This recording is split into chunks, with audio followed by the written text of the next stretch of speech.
all around. I went to like Orlando and Honduras and New York, and the worst place that I went to was Detroit. I was like, we gotta get out of here. This is that neighborhood that turned that white boy into Eminem. Oh no. And then I still couldn't come home. I like went to this family reunion this past weekend, and it was like full of my bitchy aunts. Do y'all have bitchy aunts? Yeah, everybody does. They're like it's the aunt that like walks into every room with like 3 bottles of rosé. And then anytime someone walks out of the room, she's like, they got fat. I'm like, you're on Ozempic. You were fat yesterday. And I've also been spending time in Austin, Texas. And how do we feel about Austin? Okay, close your ears for this next show. That's good. I don't know. I like Austin, I really do, but it's changed. Like, half of the men there now just kind of look like they'll roofie you. Right? While like the other half of the men look like they're like, actually it's called Rohypnol. It's like, I want to be raped and corrected, man. You're gonna have to pick one. I used to be a drug addict and I'm not anymore. I do it just for you guys. For real. I used to be a drug addict, I'm not anymore. So I think I have a high tolerance, and I think I've been roofied by now and just not noticed.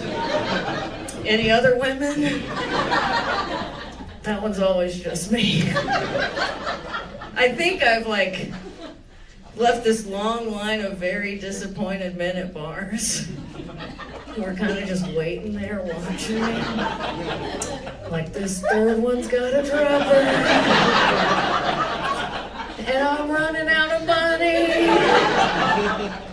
And I'm just getting stronger with each roofie.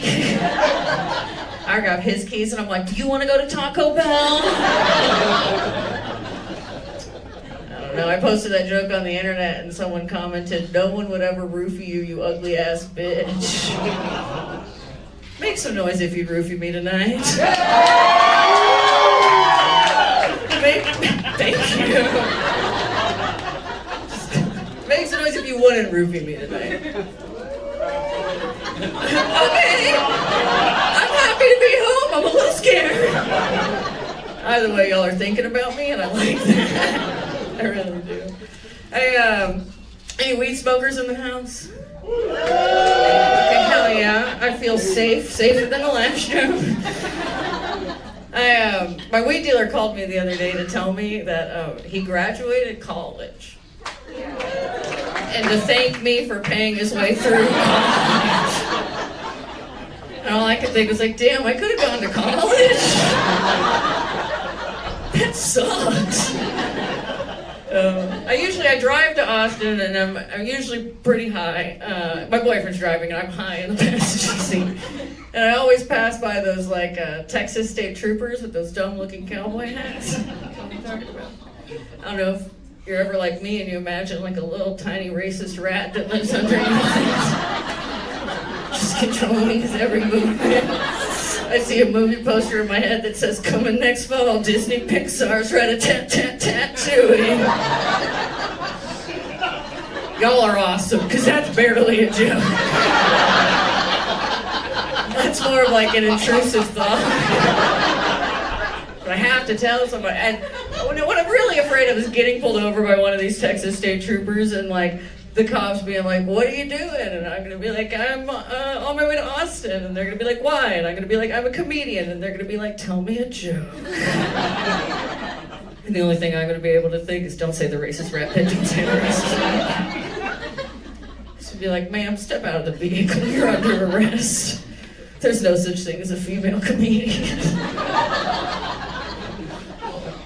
Comedy's hard for men and women, but I think the hardest part of comedy for men is comedy. Well, for women, it's the men in comedy. Like, my boyfriend's been doing comedy way less than I have, but he gets booked more than I do, which means like not only is he funnier than me, it means he sucks better dick than I do too. He's getting these headlining spots. He's 30 years old, which doesn't sound so bad until you know I've been dating 30-year-olds since I was 16. I keep on getting older and they stay the same age. And I'm a pretty good girlfriend too, so like in my last relationship, my ex was like, "Where have you been my whole life?" I was like, "In middle school." I couldn't even get him to like come to one of my comedy shows, let alone divorce his wife. I'm on my third husband by now, and I've never even been married.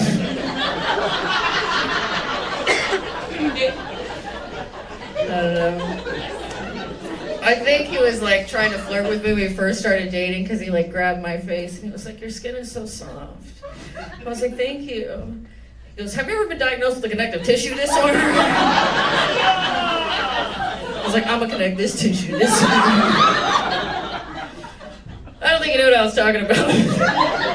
I don't think I knew what I was talking about because when we actually like finally got to sleep together for the first time, when he got in bed, he accidentally like kneed me right in the pussy. I was like, "That's a weird way to check if I have a dick." Could have just asked. I was gonna keep that pussy up. Thank you guys so much. My name's Amer.